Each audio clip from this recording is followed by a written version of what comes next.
क्या आपने कभी सोचा है कि मौत के बाद 24 घंटों में आत्मा का क्या होता है? वो कहाँ जाती है? उसे क्या दिखता है? आज मैं आपको एक सफर पर ले जा रहा हूं, शरीर का नहीं बल्कि खुद आत्मा का। पुराने हिंदू धर्म ग्रंथों के हिसाब से, खासकर गरुड़ पुराण के हिसाब से, मौत के बाद आत्मा का सफर रहस्यमय और गहरा होता है। जिस पल कोई इंसान अपनी आखिरी सांस लेता है, आत्मा या आत्म धीरे धीरे शरीर से अलग हो जाती है, पर वो बस गायब नहीं होती। अगले 24 घंटों तक वो आस पास ही रहती है, देखती है, सुनती है, अपनों के दुख को महसूस करती है और कभी कभी आखिरी बार घर भी आती है। जरा सोचिए, आपके अपने आसपास जमा है, एक मोमबत्ती या दिया जला रहे हैं, आपकी शांति के लिए प्रार्थना कर रहे हैं। आत्मा एक हल्की हवा की तरह जानी पहचानी कमरों से गुजर सकती है, चुपचाप अलविदा कहती हुई।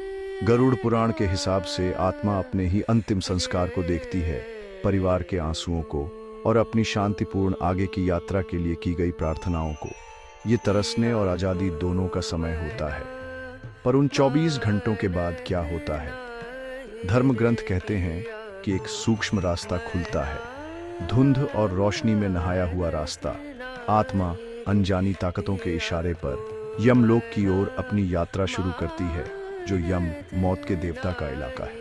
कुछ इसे एक सुरंग बताते हैं, कुछ रोशनी का पुल। ये डर का सफर नहीं है, बल्कि सोचने का है। आत्मा अपनी जिंदगी, अपने कामों की समीक्षा करती है और अगले कदमों के लिए तैयार होती है, चाहे वो पुनर्जन्म हो, मुक्ति हो या दूसरे लोकों में एक ठहराव। तो हमें जो जिंदा हैं, इन 24 घंटों में क्या करना चाहिए?